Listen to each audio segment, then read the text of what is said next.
Hello guys, maayong adlaw kanatong tanan. Ako di ay si Irie Cabeza, taga Davao ko. Ang atong paghahisgutan karon is inggit. Ngano man nga mainggit man ta sa atong isig katao. Unsa man ang ugat niini ug unsa pod ang mga rason nganong nainggit ta sa atong isig katao. Ug unsaon pod nga ma-minimize nato nga mainggit ta sa atong isig katao.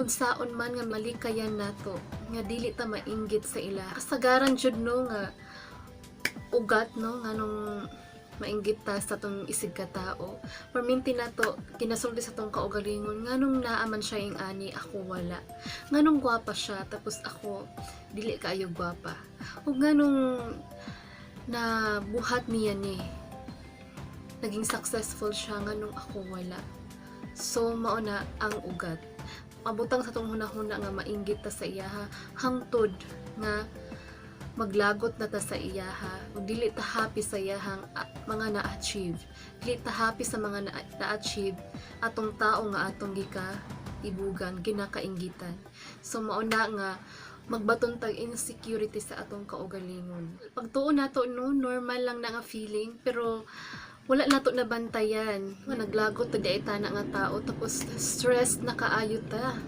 depressed na kaayo ta unsaon pagkabot sa iyahang mga nakabot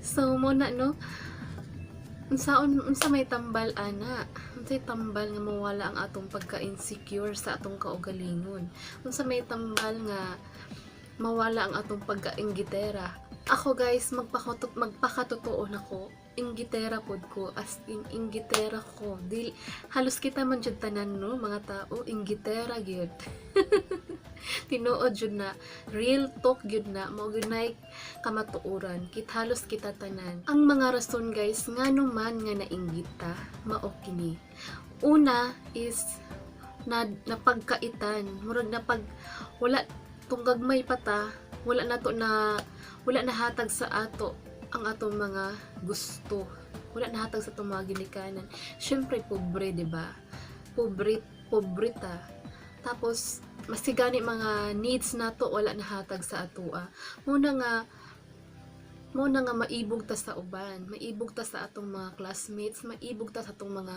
amiga sa atong mga kadula nganong naaman siya yung ani nganong ako wala man nganong gipalitan man siya ing ani sa iyang mama nganong ako wala man ko napalitan syempre dili pa ta kasabot no nganong ing ana dili pa ta kasabot nga atong mama walay kwarta atong papa walay kwarta igo ra pod sa atong pagkaon sa pang-adlaw-adlaw maong dili nila mahatag ang atong gusto or unsa pa man mga needs mahatag lang nila mao to tong mga pagkaon sa pang-adlaw-adlaw nga ang mahatag nila nga makakaunta sa tulo ka beses sa isa ka adlaw mauna munang reason nga nung mainggit gid ta sa itong mga classmates no nga nay mga bagong sanina mainggit ta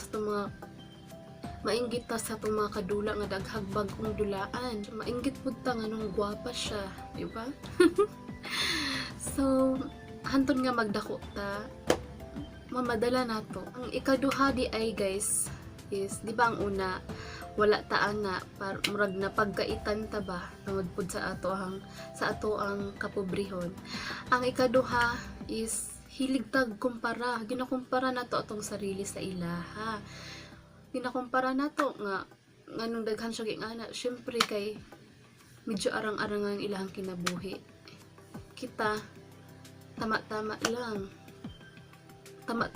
nga makakaon tulo ka beses sa isa ka adlaw mao nga dili nato ang ikumpara atong sarili sa uban kay managlahi gyud ta managlahi ta gigikanan managlahi so mo nang ma-depress ta ma-stress ta tungod sa hilig ta mag-compare ba nganong bright siya nganong ako dili nganong mas paborito siya sa teacher nganong ako dili nganong daghag ganahan sa iya nganong ako panagsara nganong daghan jud nganong mo nang mga rason no kay gina-compare man gud nato atong sarili sa uban based gid sa ako ang own experience guys kay mo pud na muna ang mga rason nga nung mainggit ko is ako ang gina-compare kong sarili sa uban. So mali di ay siya, no? Mali siya guys nga i-compare nato atong sarili sa uban. Apa di ay, no, sa pagkumpara nato sa tong kaugalingon, kung unsa tong gusto niya, ang unsa tong makita nato sa uban nga bagong bag, gusto po nato natay bagong bag. Makita nato sa uban na bagong sapatos, gusto po nato natay bagong sapatos. Kung makita nato sa uban, no, sa tong mga kaila, mga amiga nga naka-graduate na siya or unsa ba yang nahuman, gusto po nato, no, masig dili nato kaya, gusto gyud nato kabuoton. Mali jud kaayo na guys, no. Kung unsa lang to tong makaya mo to, or maningkamot ta or himuon na lang nato silang inspirasyon para makabuot pud to nato ato ang gusto. Pero kung dili kaya guys, dili nato pugson kay basig makabuhat patag dili maayo ana, no. Og basig maka natay mga pangit nga maistorya ato nga kailan nato nga naging successful na ato basin na apatay dauto nato sila sa ato akong kailan, no, nga kana siya ing ana mo na siya kana gud siya, no, kay dato lang na siya kay syempre naminyo na siya Amerikano ing ana ba. Nadato lang siya, pobre ba kay na sa una nadato lang na siya kay naminyo siya foreigner na karon pangit na kay batasan mo nagsikinsa. So ing ana, no, masig dili gud ing ana ang batasan atong gidaot lang nato siya, no, sa common friends pod nato. So mali jud kaayo na siya. Mao nang reason nga nung ginadaot nato atong mga kailas sa common friends pod nato guys is because nainggit ta unya atong gikumpara atong sarili sa ilaha, which is mali gyud. Ang ikatulo guys is dili lagi ta makontento, no. Nga naman daghan kay tag mga ginapangita ug mahilig ta magpangutan, naga-focus ta sa unsa tong wala sa atoa, naga-focus ta maong dili nato ma-appreciate kung unsa tong naa sa atoa, di ba? Dapat makontento lang yun ta kung unsa ang naa ta. Ana, and na-realize na ako guys na I'm so blessed. Ginatubag man pod sa Ginoo tanan ako mga pag-ampo, and karon happy na kayo ko sa akong family and kontento na kayo ko sa ilaha. Ikaupat guys is dili mapasalamaton, dili ka balo magpasalamat. Mao na siya nga nganong mainggit ta, di ta kabalo magpasalamat kung unsang mga panalangin nga atong nadawat. Kaduog na ba mo anang kanta guys na count your blessings and name them one by one? Kung sa man tong mga blessings nga atong nadawat, magpasalamat kita sa Ginoo sa atong mga anak. Para nako kaya kong pasalamat, and no need na kong mainggit sa uban guys, and dili naku angay mainggit pa sa uban kay nahatag na sa Ginoo sa ko akong mga ginapangayo before, tong bata pa ko, tong teenager pa ko, nahatag na niya sa Ginoo sa ko karon. So sobrang lipay na kaayo ko. Mao na guys, no, nga walaon jud nato sa tong kasing-kasing ug hunahuna ang mainggit kay hunahuna-on nato ba nga maibog ta ato atong amiga nga bag-o kay sapatos, gwapo kaayo, tapos naatay nakita nga naa di ay gipanganak nga walay tiil, tapos maibog pa ta. Munang dapat nyo mga makontento gyud ta guys, kay ang uban gipanganak nga walay tiil tapos ambisyosa pa kaayo ta nga dapat natay gwapong sapatos, which is mali kaayo, no. Muna nga tanggalon jud nato sa tong hunahuna og kasing-kasing ang mainggit. Mao gyud na guys. So kinsa man gyud tong mga tao guys nga ato adyong ginakainggitan. Ang atong mga ginakainggitan gyud guys is based sa akong mga experience is katong mga nakaila dyan nato sa personal. Di ba dili man ta mainggit sa mga artista, mga successful, mga gwapa. Ato fan pa man gani ta nila, di ba? Pero nga nung katong mga amiga nato nag-success lang gamay, nganong mainggit man ta. Mga amiga nato kauban nato sa trabaho, nganong mang mainggit ta nga mas higher sila sa toa, nga mas nag-success sila, mas na sila nahibaw-an nga wala ka nakabalo. Ngano man, that's most, so mao gyud na sila guys ang mostly ginakainggitan nato, no, ang ato yung perminti makauban, mga kauban nato sa balay, usahay, kay naa sila ing ani nga wala ta, mga gwapa sila tapos kita dili kaayo, mas palangga sila tapos ang isa dili kaayo. Muna guys nga diha magreason na diha magsugod ang inggit-inggit. Muna nga dapat mali baya na guys. feeling lang manggod na ni nato no. Naong dili jud nato pasundayunan atong mga feeling kay mali jud na.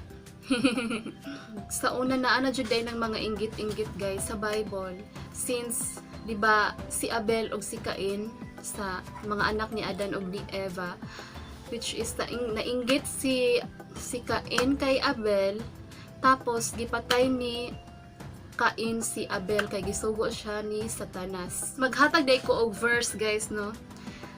Sa James 3:16, New International Version in IV. For where you have envy and selfish ambition, there you find disorder and every evil practice. So mali gid kaayo guys no, nakabutang gyud diri sa Bible. Nakabutang gyud sa Bible nga mali jud ang mainggit. Lisod jud guys kung mainggit gyud tano kay diha magsugod ang tanang mga dili maayo. Diha magsugod ang nga makaguba gyud siya og relasyon. Maguba atong relationship sa ato ang igsuon, amiga or kinsa ba diha mga close friend gyud nato. Namang kuy uban dili makakontrol gyud sa ilang emotion sa ilang pagkainggitera no. May na lang jud kay ako makontrol jud na ako akong sarili. And duha man gud na ka klase pud ang inggit guys. Mainggit ko guys in a positive way. Mainggit ko sa iyaha kay daghan siya naabot, pero gihimo na ko siyang inspirasyon guys nga maabot pud to nako kung sa tuyang naabot. Pero kung dili na ako kaya, dili na ako pugson akong sarili no. Kay lahi-lahi man gyud ta og ability. Lahi-lahi ta og abilidad. Mas bright siya, ikaw tama-tama lang. Pero napog kay mabuhat nga dili pod niya mabuhat. Sing ana lang guys. So mao na siya. Ato apong sarili guys is ma-depressed ta. Ing ana ba ma-depressed ta. And dili ta gusto no nga perminti lang ing ana, perminti ta ma-depressed, ma-stressed ana. So tuon nang iampo sa Ginoo. Iampo jud nato na perminti sa Ginoo nga walaon na nga tong pagkainggitera sa tong kasing-kasing og hunahuna. Ang Ginoo ra man siya makatabang nato guys. Ang Ginoo ra pud gyud ang makawala ana. Kay ang inggit man gud is sakit pud na siya. Poisonous lay tambal. Ang Ginoo ra jud makatambal ana maong ang ayan jud ta mo duol sa Ginoo every time maka-feel taging ana. Kung dili nato siya makontrol. Iampo nato kanunay guys nga hatagan gyud ta niya og maayong pangunahuna no, gikapon niya ang atong kasing-kasing, pahumukon niya nga dili na ta maka feel og kalagot sa uban because nainggit ta sa iyaha, which is mali no. So mao nang Ginoo ra jud ang atong himuong best friend. Himuon na istoryahon nato siya perminti. So unta namoy nakatunan no sa to ang topic karon, and sa mga gusto pa makakita sa akong mga new upload videos, mga coming videos na ako, pag-subscribe mo, i-click lang ang bell button, and let's be friends! Bye-bye!